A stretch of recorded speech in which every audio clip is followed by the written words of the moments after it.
இலங்கையின் முதற்தர சுற்றுலா தலம் ரீச்சாவின் மாபெரும் உணவு திருவிழா ஆகஸ்ட் மாதம் 7, 8, 9 மற்றும் 10ஆம் திகதிகளில் மாலை 6 மணி முதல் 10 மணி வரை. இன்றைய டிக்கெட்டுகளை பெற்றுக் கொள்ளுங்கள். வணக்கம், இது ஐபிசி தமிழின் பிரதான செய்திகள். முதலில் தலைப்புச் செய்திகள். மாகாண அதிகாரங்களை பறிக்கும் அனுர அரசாங்கம், கயேந்திரகுமார் குற்றச்சாட்டு. இரட்டை சம்பள மோசடி, கோட்டாவின் முன்னாள் செயலாளருக்கு நீதிமன்றின் அதிரடி உத்தரவு. வட்டுவாக்கால் விகாரைக்கு கீழே பெரிய புதைக்குழி உள்ளது, ரவிகரன் எம்பி அதிர்ச்சி தகவல். வெங்கலச்செட்டிக்குளம் பிரதேச செயலாளருக்கு பணித்தடை. டித்வா புயலால் பாதிக்கப்பட்ட மீனவர்களுக்கு படகுகள் வலைகள் வழங்கி வைப்பு. டெங்கு அதிகரித்தால் வைத்தியசாலைகளுக்கு கடும் அழுத்தம், அமைச்சர் நலிந்த எச்சரிக்கை. அமெரிக்காவுடன் ஒப்பந்தம், ஈரான் முன்னாள் ஜனாதிபதியின் பிரதிபலிப்பு. அக்டோபர் நவம்பரில் இலங்கையில் கனமழை, பேராசிரியர் எச்சரிக்கை. இனி தொடர்பான விரிவான செய்திகள்.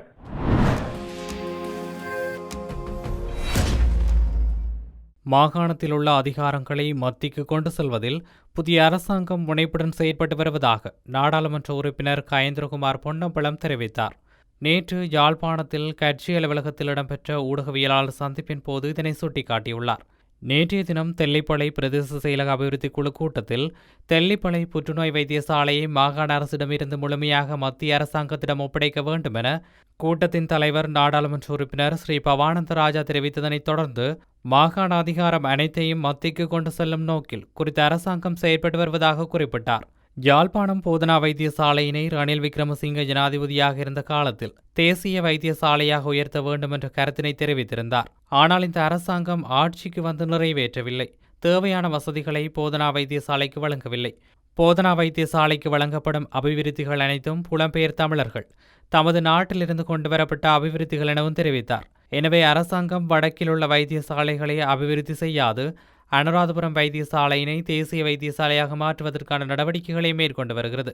இந்த அரசாங்கம் மத்திய அரசுக்கு கீழுள்ள அதிகாரங்களை கூட வழங்காது புறக்கணித்து வருகிறது என்றார். செம்மணிக்கு நீதியமைச்சர் வருவது தொடர்பாக குறிப்பிட்டார். செம்மணி தொடர்பான வழக்கில் எனது தந்தையார் கிருஷாந்தியின் படுகொலை தொடர்பில் நீதிமன்றில் வழக்காடினார் என்றும் மேலும் அவர் தெரிவித்துள்ளார்.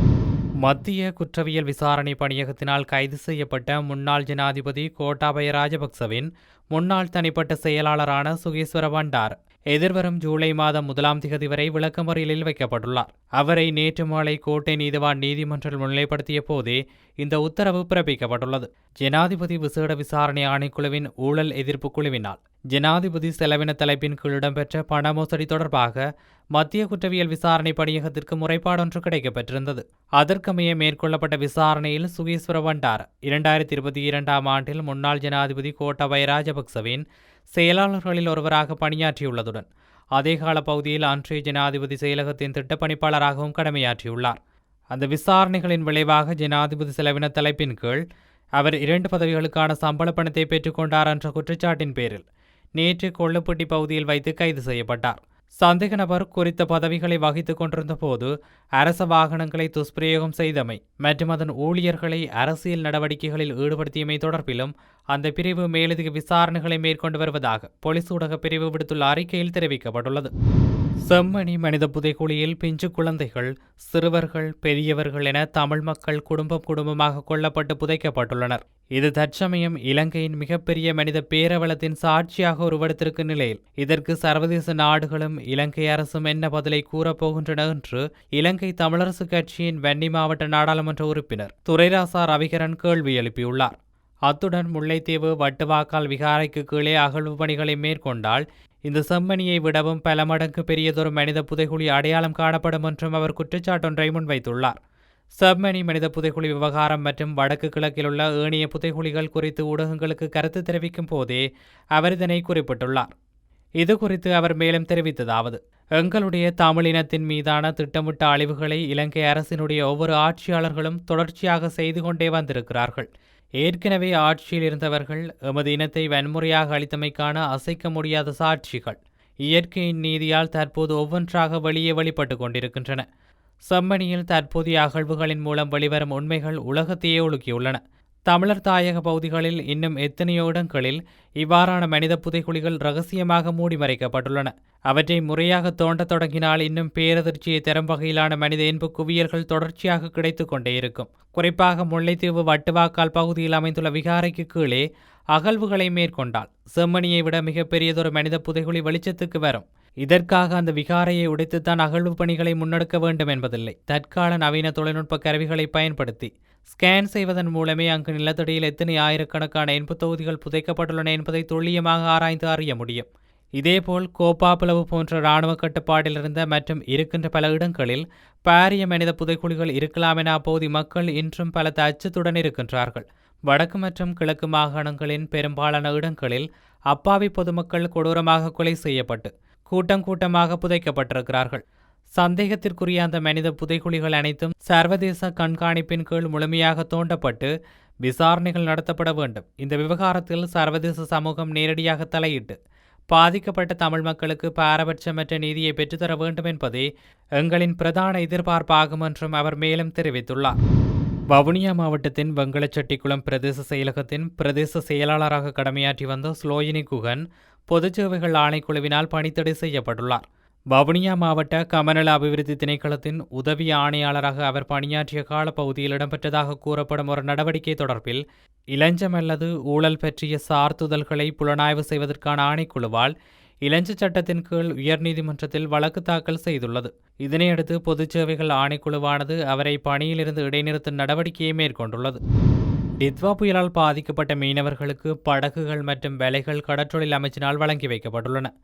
காரிநகர் சி நோர்த் படகு உற்பத்தி நிறுவனத்தில் நேற்று நிகழ்வு நடைபெற்றுள்ளது. 18 லட்சம் பெறுமதியான 32 வேலைகள் முதலாம் கட்டமாகவும் 86,40,000 பெறுமதியான 18 படகுகளும் வழங்கப்பட்டன.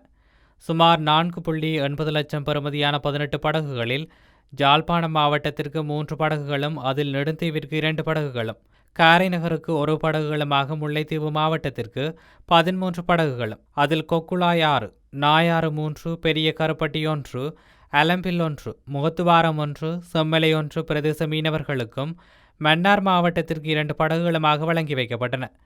படகுகள் மற்றும் வலைகளை கடற்றொழில் மற்றும் நீரியல் வளத்துறை அமைச்சர் ராமலிங்கம் சந்திரசேகரம் உட்பட சீனோர் தலைவர் வசந்த மானபெரும மற்றும் சீனோர் பணிப்பாளர் ரோஹண உள்ளிட்ட ஜாழ் மாவட்ட கடற்றொழில் நீரியல் வளத்துறை பணிப்பாளர் எஸ் அகிலன், மன்னார் மற்றும் முல்லைத்தீவு மாவட்ட பணிப்பாளர்கள், காரைநகர் பிரதேச செயலாளர், பிரதேச சபை உறுப்பினர்கள் மற்றும் மீனவர்கள் பலர் இந்நிகழ்வில் கலந்து கொண்டனர்.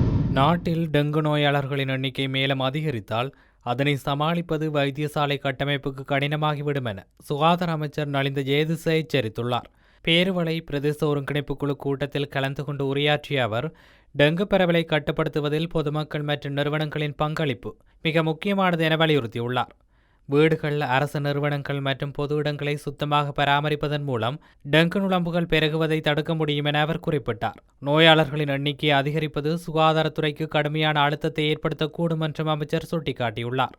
நீண்டகால திட்டங்கள் முன்னெடுக்கப்பட்டாலும் குறுகிய காலத்தில் டெங்கு பரவலை கட்டுப்படுத்துவதற்கான சிறந்த வழி நுளம்புகள் பெருகும் இடங்களை முற்றிலும் அழிப்பது என அவர் மேலும் தெரிவித்தார். நம்மை சுற்றியுள்ள சூழலை சுத்தமாக வைத்திருப்பதன் மூலமே டெங்கு நுளம்புகளின் பெருக்கத்தை தடுக்க முடியும்.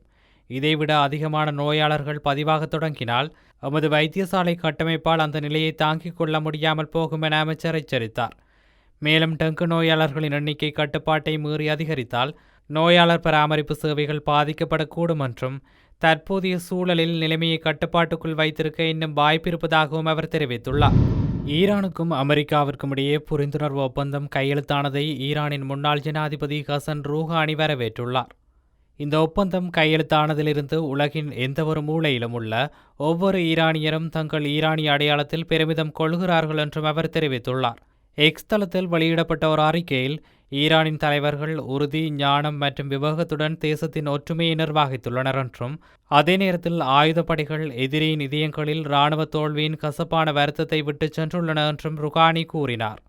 ஆரம்ப ஒப்பந்தத்தின் சாதனைகள் பாதுகாக்கப்பட வேண்டும் என்றும், எதிரியின் சதித்திட்டங்கள் மற்றும் வாக்குறுதி மீறல்களுக்கு எதிராக ஈரானியர்கள் விழிப்புடன் இருக்க வேண்டும் என்றும் எச்சரித்து இனிவரும் காலங்களில் விழிப்புடன் இருக்குமாறும் அவர் அழைப்பு விடுத்தார். வலுவடைந்து வரும் எல்னினோ காலநிலை மாற்றம் மற்றும் இந்திய பெருங்கடல் இருமுனைவு நிலை காரணமாக நடப்பு ஆண்டின் அக்டோபர் மற்றும் நவம்பர் மாதங்களில் இலங்கையில் 100 மில்லி லீட்டருக்கும் அதிகமான பலத்த மழைவீழ்ச்சி பதிவாகக்கூடும் என மேற்கு ஆஸ்திரேலிய பல்கலைக்கழகத்தின் கடலோர பெருங்கடலியல் பேராசிரியர் சரித பத்தியாராச்சி தெரிவித்துள்ளார். வலுவடைந்து வரும் எல்னினோ நிலைமைகளுடன் இந்திய பெருங்கடல் இருமுனைவு நிலையின் பலவீனமான நேர்மறை போக்கும் இணைந்து எதிர்வரும் மாதங்களில் இலங்கையின் வானிலை அமைப்பில் கடுமையான தாக்கத்தை ஏற்படுத்தும் என அவர் சுட்டிக்காட்டியுள்ளார். தென்மேற்கு பருவக்காற்று காலமான இக்கால பகுதியில் இலங்கையில் வழக்கமாக பதிவாகும் மழை வீழ்ச்சியின் அளவு இந்த முறை குறைய வாய்ப்புள்ளது. அக்டோபர் மற்றும் நவம்பர் மாதங்கள் வழக்கத்தை விட அதிகமான மழை வீழ்ச்சி எதிர்பார்க்கப்படுவதுடன் அது 100 மில்லிமீட்டரை கடக்கக்கூடும். அடுத்த வருடம் ஜனவரி தொடக்கம் ஏப்ரல் காலப்பகுதியில் நாட்டில் மீண்டும் சராசரியை விட குறைவான மழை வீழ்ச்சியை பதிவாக வாய்ப்புள்ளது மற்றும் வறண்ட காலநிலையும் நிலவலாம். ஆஸ்திரேலிய வானிலை ஆய்வு பணியகம் ஜூன் 14ஆம் தேதி சேகரித்த தரவுகளின் அடிப்படையில் இந்த காலநிலை முன்னறிவிப்பு மறுபரிசீலனை செய்யப்பட்டுள்ளது. பசிபிக் பெருங்கடலின் மேற்பரப்பு வெப்பநிலை தற்பொழுது சராசரியை விட 0.92 பாகைசியாக உயர்ந்துள்ளது. முன்னதாக கணிக்கப்பட்டதை விட எல்னினோ நிகழ்வு அதிக வலுவடையக்கூடும் என தெரிவிக்கப்பட்டுள்ளது. எதிர்வரும் நவம்பர் மாதம் அளவில் மத்திய பசிபிக் பெருங்கடலின் வெப்பநிலை சராசரியை விட 3.3 பாகைசி வரை உயரக்கூடும் என எச்சரிக்கப்பட்டுள்ளது. இந்திய பெருங்கடல் வெப்பநிலை தற்போதைக்கு நடுநிலையாக இருந்தாலும் கடந்த 2 வாரங்களாக கணிசமாக உயர்வடைந்து வருகிறது.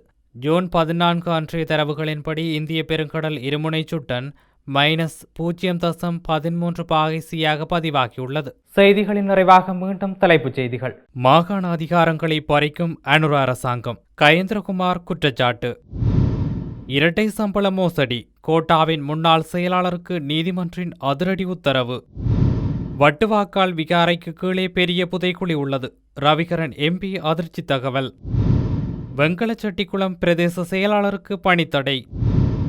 டித்வா புயலால் பாதிக்கப்பட்ட மீனவர்களுக்கு படகுகள் வலைகள் வழங்கி வைப்பு.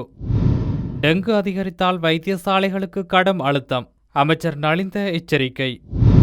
அமெரிக்காவுடன் ஒப்பந்தம், ஈரான் முன்னாள் ஜனாதிபதியின் பிரதிபலிப்பு. அக்டோபர் நவம்பரில் இலங்கையில் கனமழை, பேராசிரியர் எச்சரிக்கை. இத்துடன் ஐபிசி தமிழின் பிரதான செய்திகள் நிறைவு பெற்றன. மேலும் செய்திகளை அறிந்து கொள்ள ஐபிசி தமிழ் என்ற எமது யூடியூப் பக்கத்தினூடாக இணைந்திருங்கள். வணக்கம்.